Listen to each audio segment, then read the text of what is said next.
Praise the Lord. Yishu Masih के नाम से आपका स्वागत है। मैं बाइबल का एक वचन पढ़ूंगा। मैं पढ़ता हूँ इस समय निर्गमन का पुस्तक, उसका पहला अध्याय, उसका 10वां वचन। और यहाँ पे ऐसा लिखा है, इसीलिए आओ हम उनके साथ बुद्धिमानी से बर्ताव करें, कहीं ऐसा ना हो कि जब वे बहुत बढ़ जाए और यदि संग्राम का समय आ पड़े तो हमारे बैरियों से मिलकर हमसे लड़े और इस देश में से निकल जाए।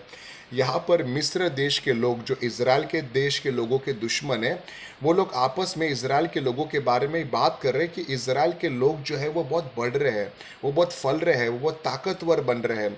और ऐसा होगा कि आने वाले समय में जब लड़ाई का समय आएगा तो वो हमारे दुश्मनों के साथ मिल जाएंगे और वे हमसे लड़ेंगे और इस देश को छोड़ के चले जाएंगे।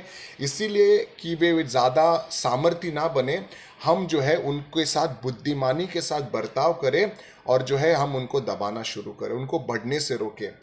और आगे ऐसा ही होता है कि वो बुद्धिमानी के साथ उनके साथ बर्ताव करते हैं, उनको गुलाम बनाते हैं और उनसे गुलामी का काम कराते हैं और उनको उनके जीवन में संकट को लेके आते हैं। तो यहाँ पर हम देखते हैं कि किस तरीके से दुश्मन जो है इज़राइल के लोगों को दबाने के लिए अपने बुद्धि का इस्तेमाल करता है, अपने बुद्धि से काम करना शुरू करता है ताकि वो उनको दबा सके। इस तरीके से हमको इस चीज़ को जानना है कि हमारा परमेश्वर जो है वो भी हमें बुद्धि देने वाला परमेश्वर है। प्रभु की ये इच्छा है कि हम जो है बुद्धि में बढ़ते जाएं। अगर आप राजा सोलोमोन के बारे में बाइबल में पढ़ोगे तो परमेश्वर जब राजा सोलोमोन से प्रभु ने पूछा कि तुझे क्या चाहिए, सोलोमोन राजा ने सोना चांदी या लंबी आयु से नहीं मांगा, लेकिन उसने प्रभु से बुद्धि मांगा। और क्योंकि उसने परमेश्वर से बुद्धि मांगा, प्रभु ने उसको सोना और चांदी भी दिया वहाँ पर। तो हमें जो है परमेश्वर से आज बुद्धि के मांगने की ज़रूरत है। हम प्रभु से बुद्धि मांगे, हम प्रभु को बोले, प्रभु तो मुझे बुद्धिमान इंसान बना।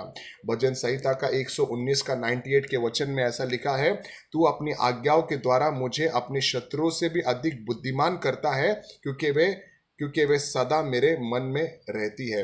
तो परमेश्वर चाहता है कि हम अपने शत्रुओं से भी ज़्यादा जो है बुद्धिमान बने।